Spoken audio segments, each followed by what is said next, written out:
My name is Joe Nevels. I'm staff writer for the Daily Racing Room, reporting from the Churchill Downs press box on Kentucky Derby weekend.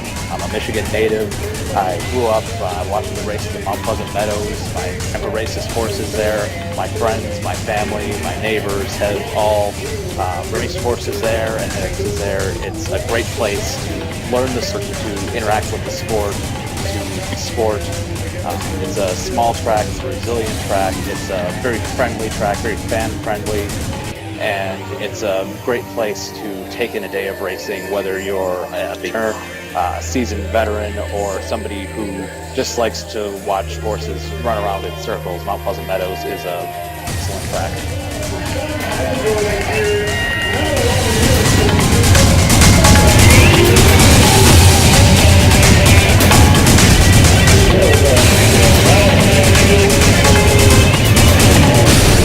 The official winner of today's ninth race, that's the 2B horse, Sussex Place, owned by Gary Kisleski, trained by Donald Evans, and ridden to victory today by Mike Holmes. Holmes notching 4 wins on the card.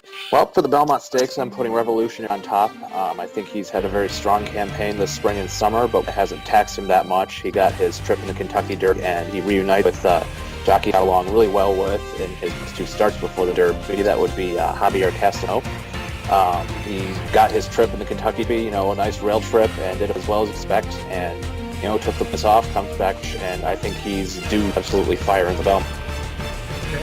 How about some other horses? How about some other guys? Well, or gals? Well, you've obviously got to keep that Kentucky Derby winner. He is this race is built for a horse like Orb. He's got the class rating, got the classic connection. New York guys, they're all everything is pretty much stacked up for Orb. Out here, I've got him pegged to go second. For third place, picked kind of a long shot, Incognito. I crunched some numbers on winning distances on these broodmares of horses in the hot stakes field, and Incognito stacks very well against some of the favorites race, despite the fact that his resume is pretty light. He's, I think he's an allowance winner. Hasn't tried stakes. Yes, he did. He tried stakes company once, beat pretty well in the Peterman.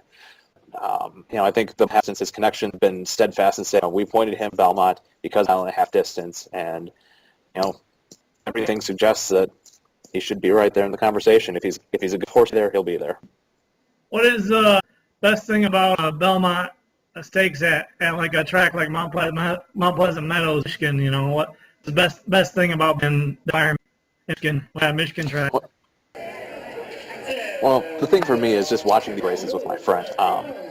When Smarty Jones was going for the Crown in 2004, just all my friends, from the racetrack, from other facets of my life, got in a table, several tables in the mountain cast, and just some races together, shot eyes back and forth from each other, look at the TV screens together, and when Smarty Jones ended coming up empty in Belmont, it was just, to see the pin that had over the room is something that I've never forgotten. The feelings and experiences of other people having her is one of the big reasons why I got turf riding in the first place. Tell me about those experiences. What does it feel like to be, kind of part of it in those environments in Michigan? I've been to, Belmont. I've never been to Kentucky Derby. So tell me about the Michigan track in general. What is it up to people? What is it up to? A Michigan race. Sorry. A Michigan racetrack is all. A Michigan race is all. Taking it over the Michigan racetrack is all like going to an organic growth store. Everything is homegrown. You don't get a lot of the commercial bloodlines and pedigrees and breeders, connections, and things that, these are all horses that the Sameton often owns, bred themselves, perhaps even trains themselves. Everything is the work of, a concentrated group of people, put life's work. It's really something with a lot of the, larger track, or a lot of the horses are bought at sale, or they're very, very well-to-do, and if they win the race, great. If they aren't, they're still going to eat that night. But tell me about guys like. Well, tell me about guys. Tell me about guys like Shane Speece and all the trainers like that. Richard Ritelli and all those guys. Tell me about some of those guys, and then tell us this year what these guys offer. For Michigan and Mount Pleasant Meadows. Well, these guys.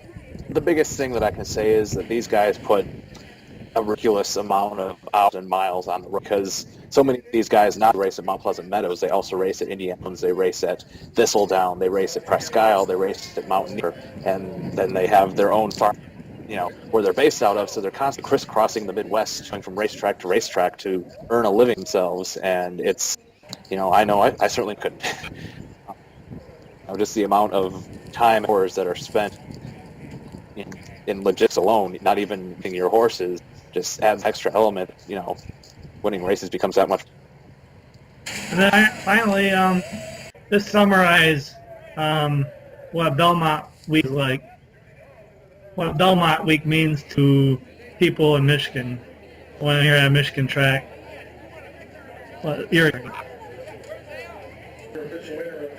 It means a good racing, a week to either go to the track, place some bets on some class races, or if you can't make it out to the track, and enjoy the race on your TV and have some friends over and have a party. Personally, I've always enjoyed Mount Pleasant Meadows during the Triple Crown races because you get a full day's card live racing with your friends and family running in the races, and in the grandstands cheering at the end of the day. You get to see world-class racing. So Triple Crown races are always very good for the live because you practically get your cards for, I'd say, price of one, but admission Mount Pleasant has been and always will be free.